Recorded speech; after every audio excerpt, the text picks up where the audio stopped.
Good day and welcome to the event. Today it's show number 6. It's Wednesday, April 13th, 2011. I'm Mel. I'm Tony. I'm Tony. And today Tony's going to start off our little event. Yes, today...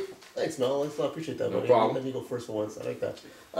Today's first story is what's on everybody's mind is the gasoline apparently is going to add $950, Mel, to your budget for 2011. Now, because... Gasoline prices. Gasoline prices, of course. Incredible. But I was under the impression... It goes my Christmas budget. Yeah, I guess we're going to buy gas tanks.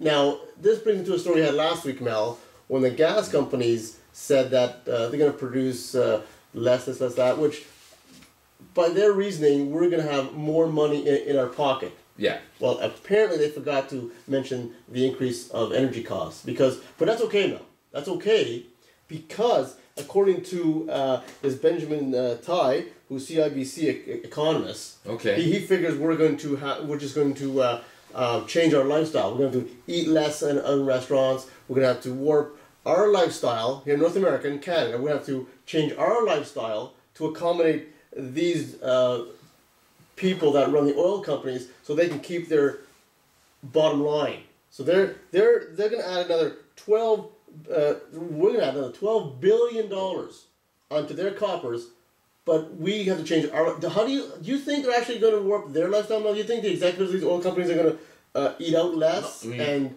no, they're probably going to get big bonuses for doing that. Yeah, they'll get bonuses because they've kept their bottom line up. Yet we can't take our family out for a celebration of a birthday or something because we have to count our pennies. Yeah, can't afford it. Like what is that about, Mel? Again, we're talking North America. We have the biggest oil reserve in the world out west, and we have to pinch pennies. Explain it to me. Well, I don't know. These stories just coming at us left and right. Funny, yeah, it's funny you mention that because we're in an election. We're in election time.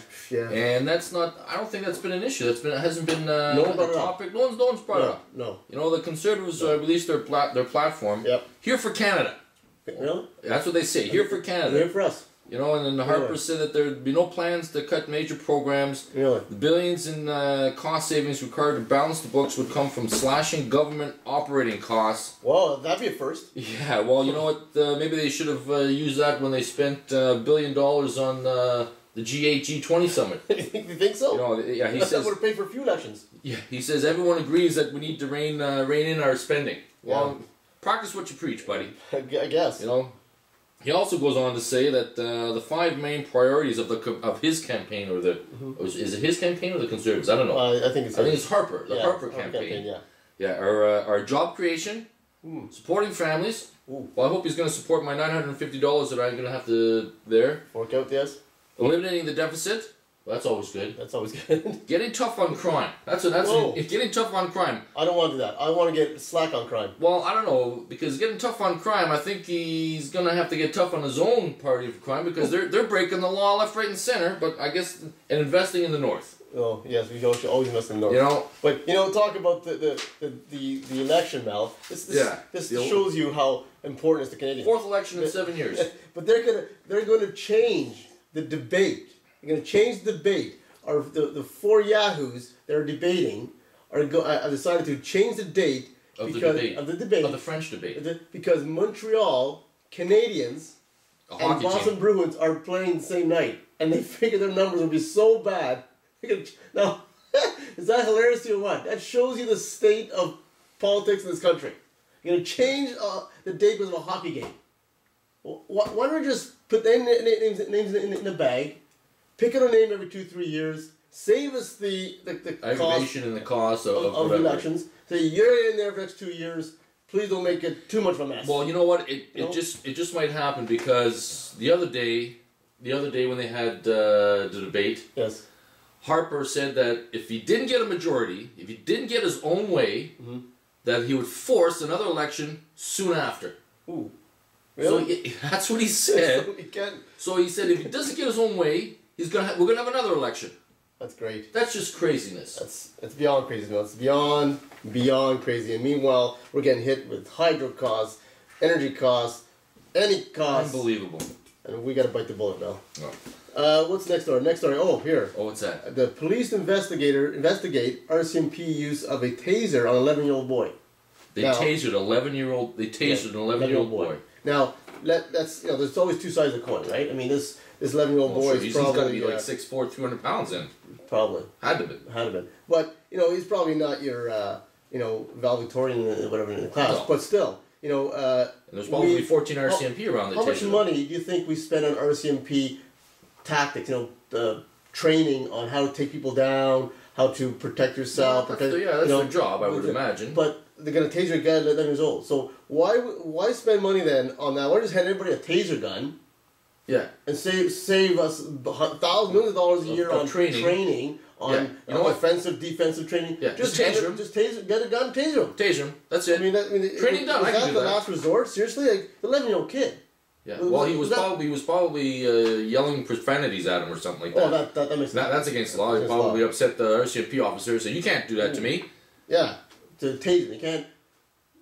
I mean, how big is this cop? He's all armed up, and you can't grab a kid. Yeah. Well, I don't know. I wasn't there, but to me, it just seems like a little bit excessive.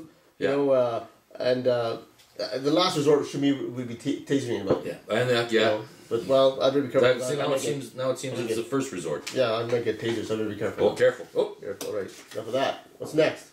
Well, I watched this video the other day. Yes. It's called Blue Gold. Yes. It's a documentary. No, not documentary. No. Okay, I let it go for 5 shows now. Okay, it's not documentary. It's documentary.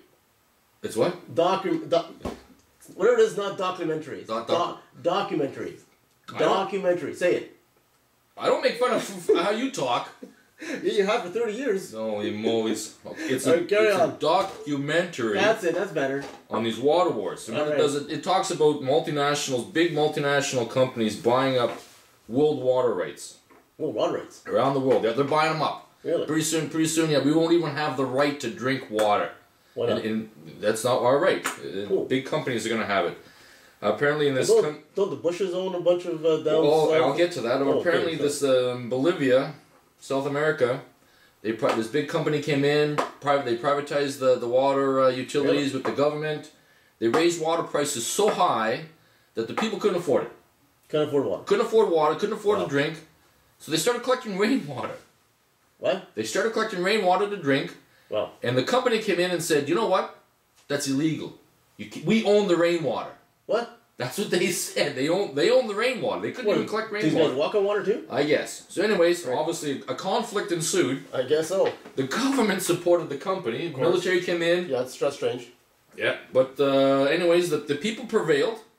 And they finally kicked this company out. Right on. There's another company in Africa, Guyana in Africa. Yes.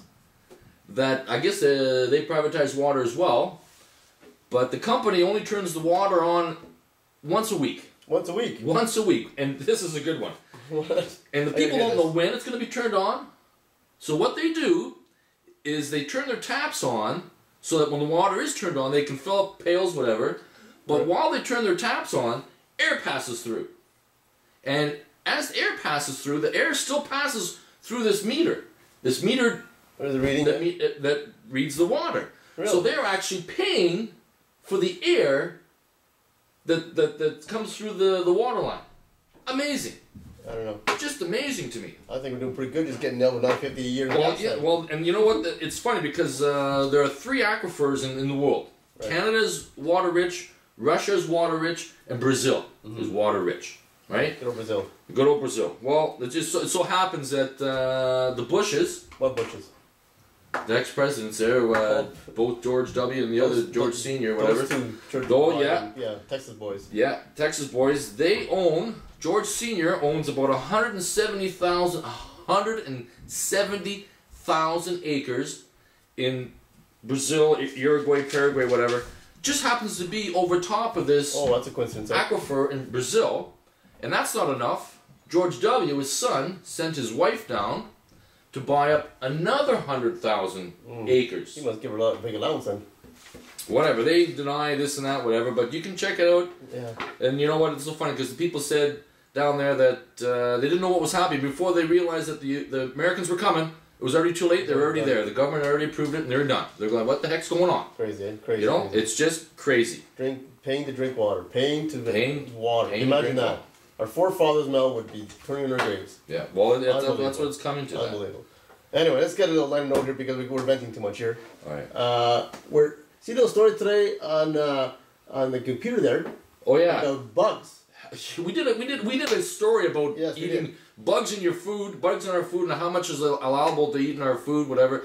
Well, now it's in a very short time it's turned around. Now we're going to start eating the bugs. They want us to eat bugs now instead of food. Well, apparently, no, that is food now. As high protein. Apparently. High protein food, and it's real good.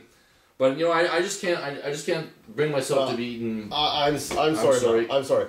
Until we have 1 million people per square mile of population here in Canada, give me beef. Give me beef. Okay? Give me pork. Give me chicken. You know what? I'm not eating bugs. I'll let the chicken eat the bug, then I'll eat the chicken. How's right. that? I'll be eating third party. There's a chain there. There's a chain, and I'm at the top of it. Yeah, I'm not going down the bottom run of the chain. I'm sorry. I'm not being the bottom dollar of the chain, food chain here. Okay? So, all I can say is, don't bug me. Don't bug me. On that note, all right. that's our show for today. Peace, Canada.